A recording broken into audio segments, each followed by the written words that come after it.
Marami ang tinawag, ngunit kakaunti ang pinili, at may ilan sa mga piniling iyon ang nadapa.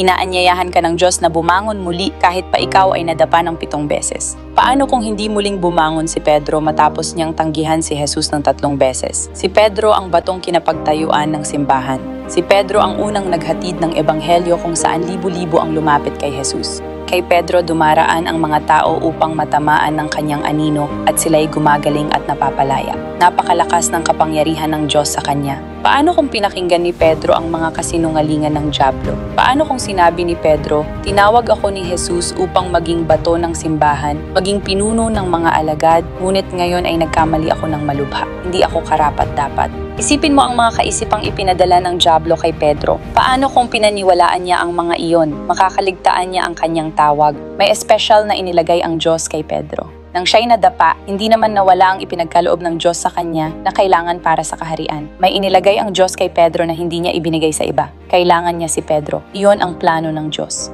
Itigil mo na ang pakikinig sa dyablo. Kung ikaw ay nadapa, huwag mong hayaang manaig ang kahihiyan at pagkondena sa iyong isipan. Ang kahihiyan at pagkondena ay laging galing sa dyablo. Palagi yon, walang duda. Kawikaan 24:16. Ang taong matuwid, mabuwal man ng 7 ulit ay tiyak na makakabangon ulit. Kailangan mong bumangon muli. Tinatawag ka ng Diyos na bumangon. Pinatawad na ng Diyos ang iyong mga pagkakamali. Pinawi na niya ang iyong mga kasalanan. Wala na ang mga iyon. Huwag ka na mamuhay sa nakaraan at tingnan mo ang iyong tunay na halaga sa kaharian ng Diyos. Ang Diyos ay umaasa sa iyo.